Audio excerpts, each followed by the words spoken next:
You're alive. Hello, and welcome to another Do As We Do live. Um, thank, thank you everyone for joining us on this a beautiful Friday.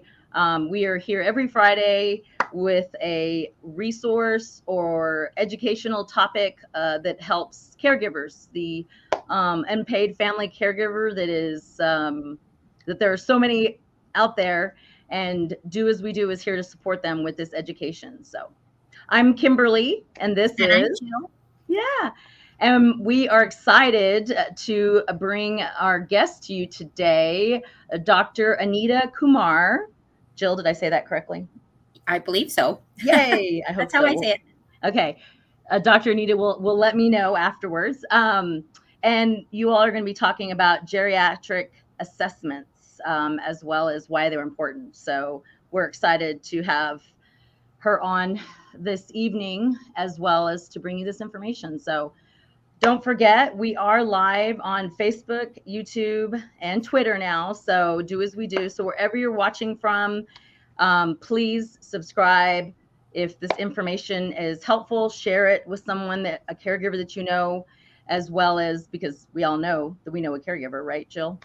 Oh, everyone knows a caregiver. Yes. Or many um, yes, so many of them out there.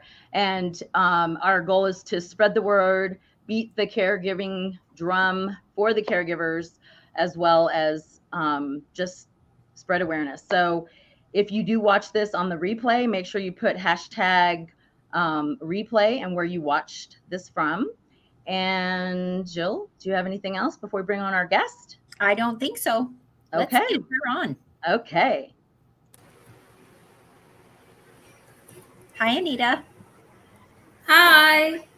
Welcome to our show. And I just want to quickly let everybody know how I met you. And then I'm going to let you tell us about your background and what you do at your hospital.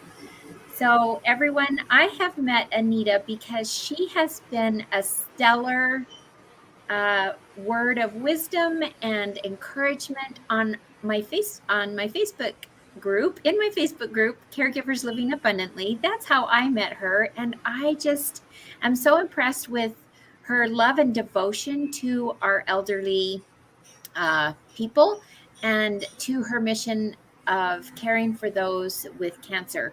And so I am just going to turn the time over quickly to Anita and let her tell us about her background and what she does and why, and all about some other things. And we'll get to that. So, Dr. Anita, take it away. Hi, Jill. Thank you for this introduction. I'm quite kind of speechless. So you made me sound very nice. so, I only speak the yeah, truth. yeah, I agree.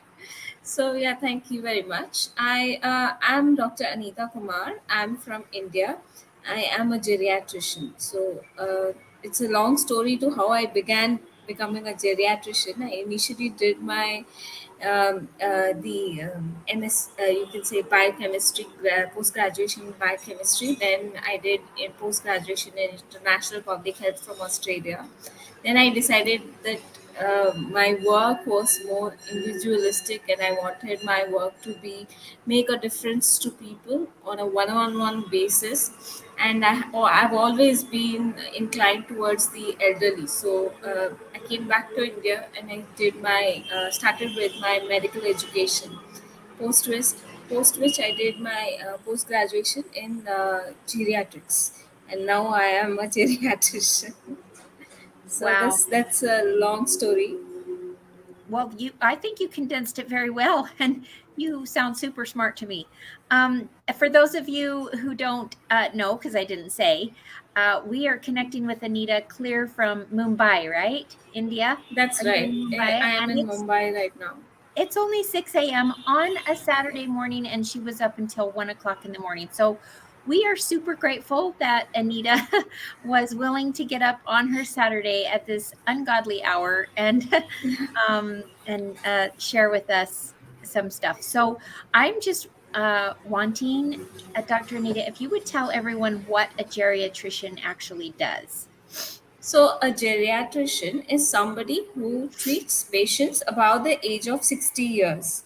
Okay, so the patient in actually in all countries worldwide or in the Western countries, this age is considered above 65 years. As per WHO definition, it is above 65 years. But in the Indian setup, everything, every retirement age, everything is set up around the age of 60. And Mm. also life expectancy in India is not as much as the Western countries, and that is why we have it as 60 years. So anybody above the age of 60 can can access a geriatrician or geriatric care. But the problem is we do not have enough geriatricians in our country. We are still a booming field. There are lots and lots of people who now want to become geriatricians after understanding what it entails. So it's still a booming field, I would say. We don't have enough geriatricians in our country either, I don't believe. Oh wow! I We wouldn't. I It's hard to believe.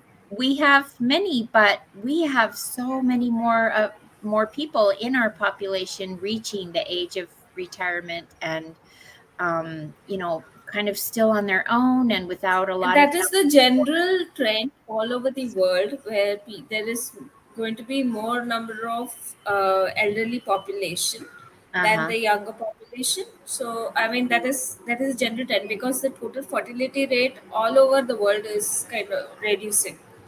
Yeah. So I'm talking about a general trend, not specific country wise. So Okay. Oh, I because see. of that, the older population is increasing, the dependent population is increasing.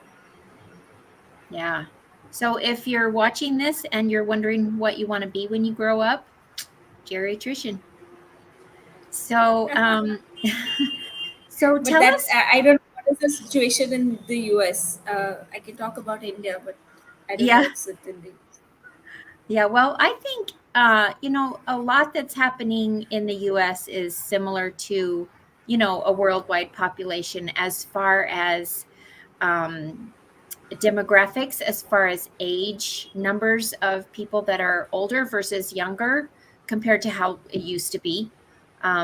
Compared to 50 years ago, I think the trend all over the world is more similar than different, even if the numbers aren't equal.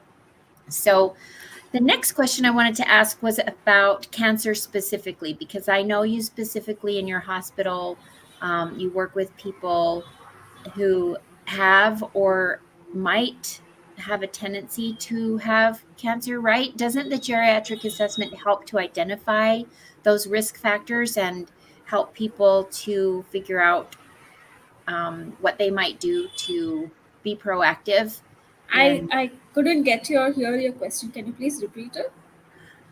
My question is about cancer in the elderly and how the geriatric assessment can help people address risk factors. Okay, so I work in an Apex Cancer Hospital, which is predominantly for cancer patients. So most of the patients that come to us are cancer patients or cancers of all kinds. But since I am a geriatric, I work on the in the geriatric oncology section, responsible for doing only assessments, geriatric assessments for these patients. Mm, I work with patients above the age of 60 years. These patients are usually this is prior to chemotherapy. They come to us for an assessment. The idea of this assessment is to find out whether the patient can take the chemotherapy. How frail is the patient? What are the associated comorbidities? What is the risk of mortality if, in case chemotherapy is given? What are the risk of adverse events or side effects if the chemotherapy is given? Do we need to reduce the chemotherapy dosage or not give chemotherapy at all? Is it going to be any worthwhile giving chemotherapy to such patients? If it is not, then don't give it at all. Avoid chemotherapy in such patients. So we know that through these assessments, we know how frail a patient is, what are the comorbidities associated, and things like that. So these are some of the factors that we look into uh, in chemotherapy.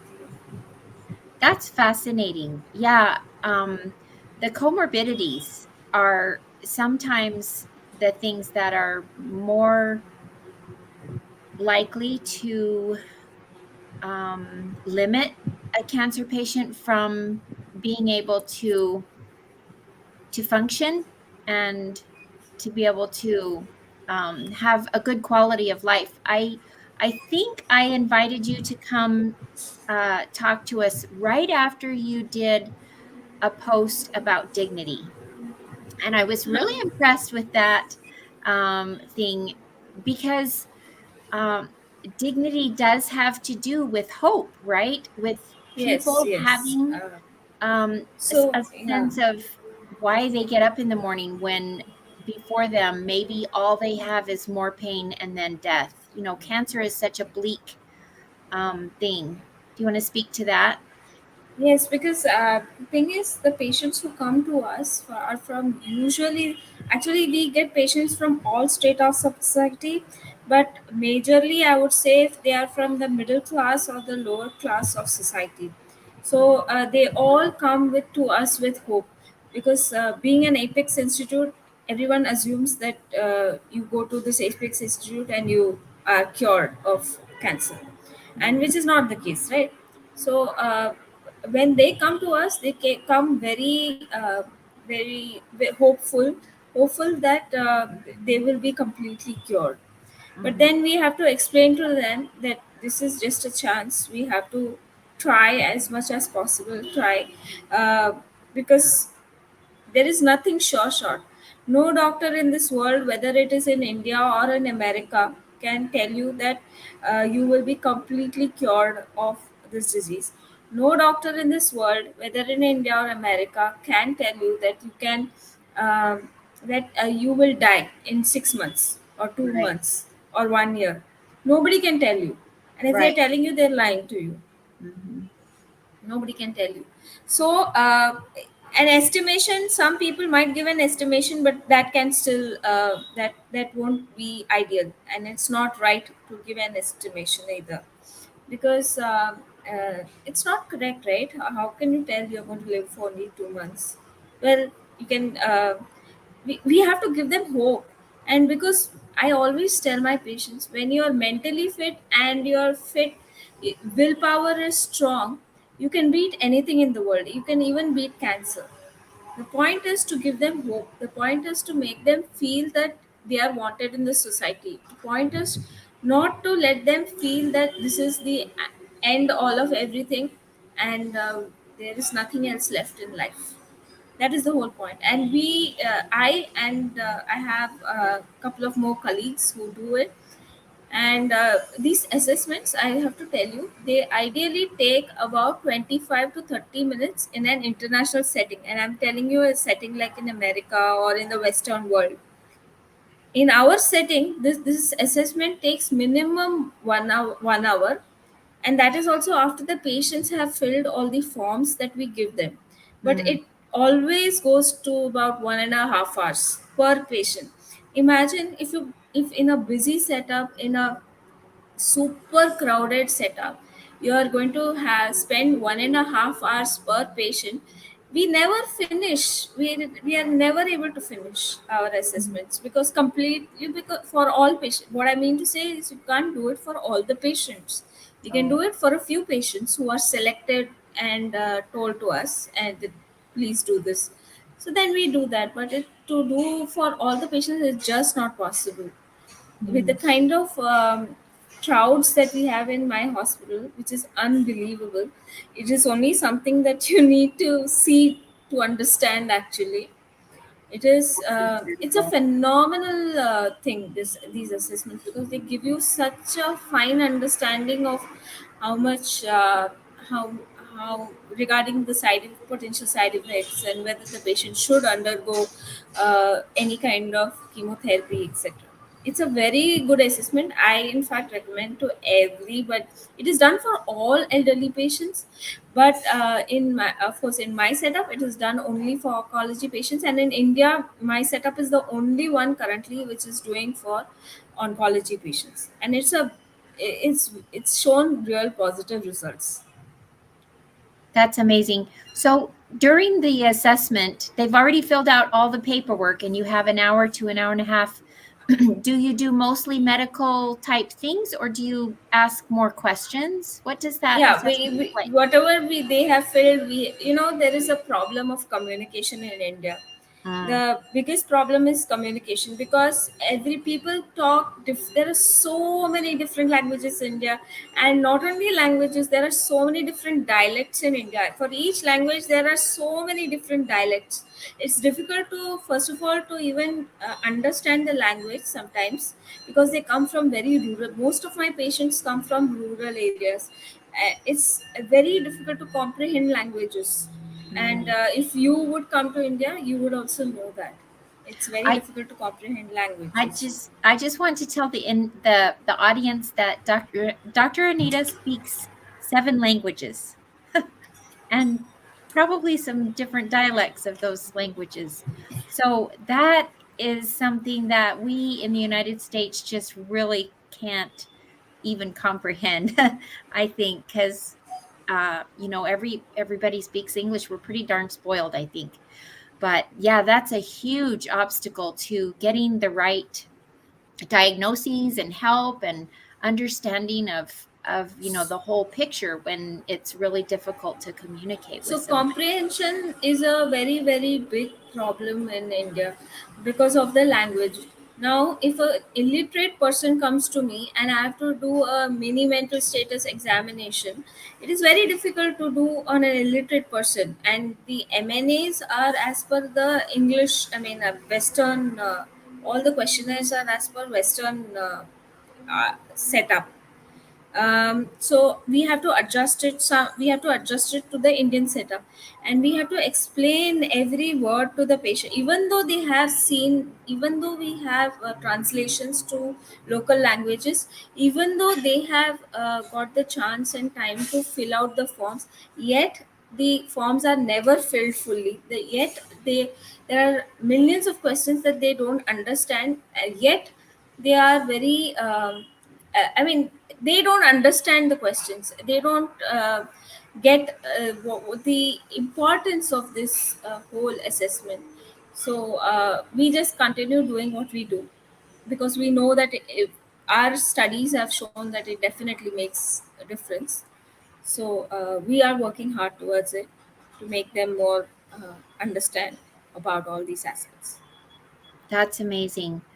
So I just can't even imagine going through an assessment and having to actually try to define words so that you can even ask a question and have it understood and then have them figure out So how that to is why it respond. takes about an hour and a half, because they have to understand.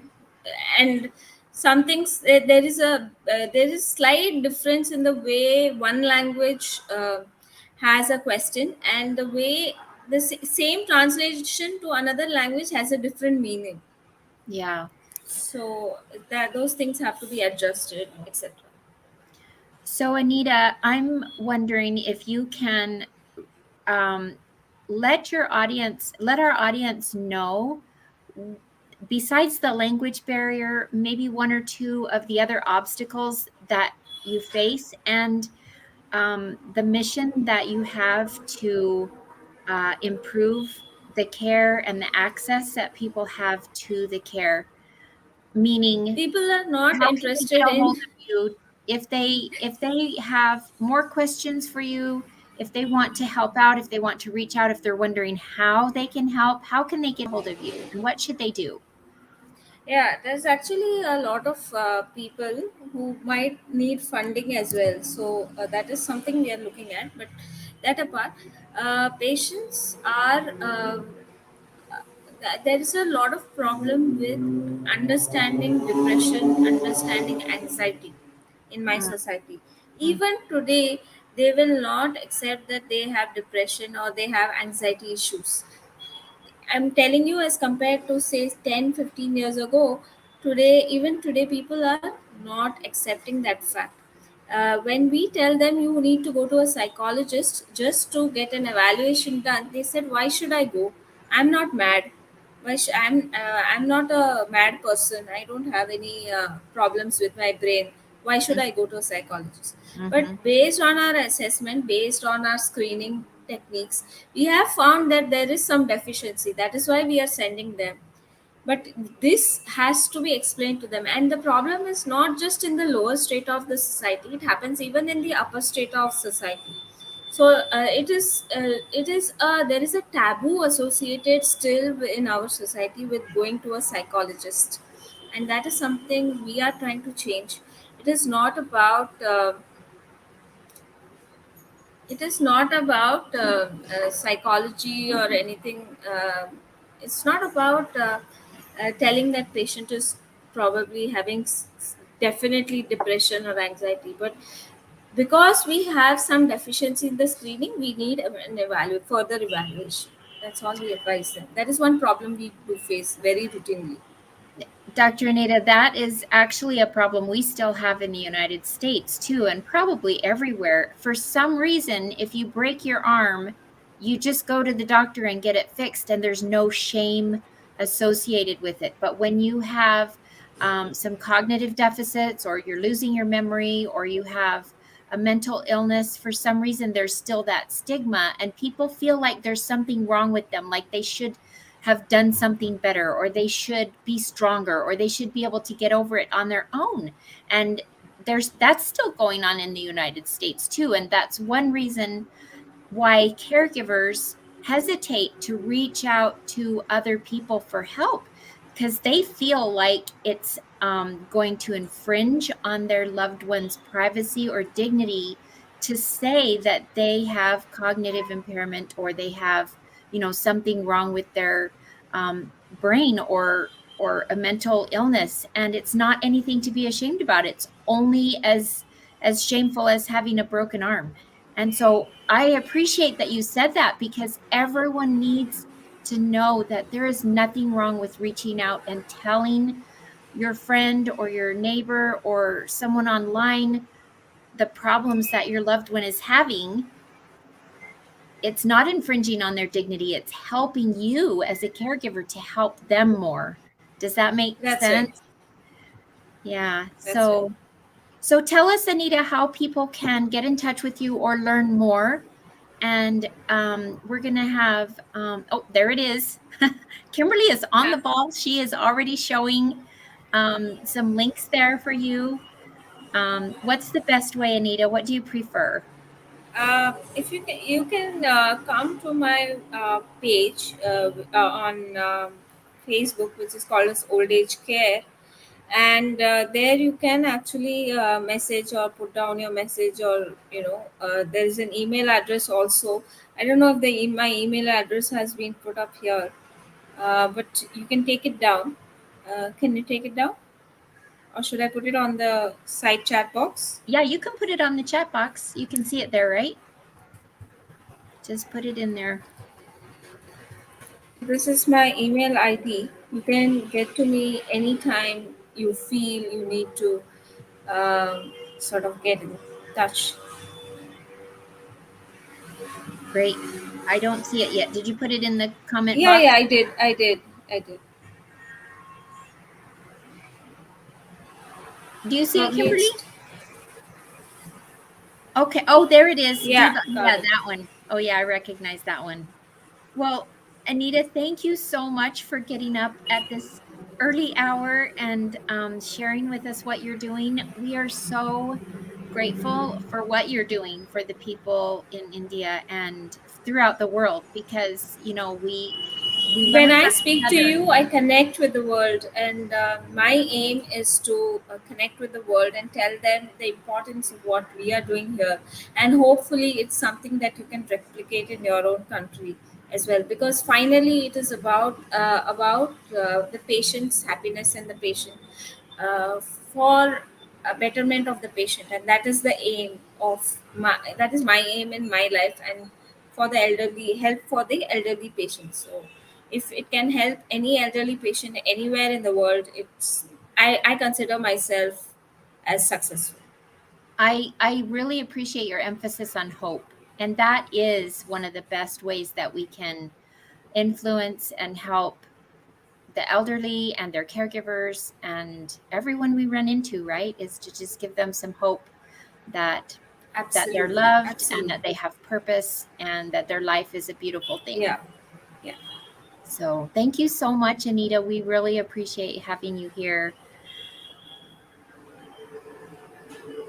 We will contact you again, and maybe come have you speak again sometime. And just keep on the Facebook group in my Facebook group, because we really appreciate your posts. And yeah, we really appreciate you. Thank you so much. Thank you. Okay, we'll see you later. Bye.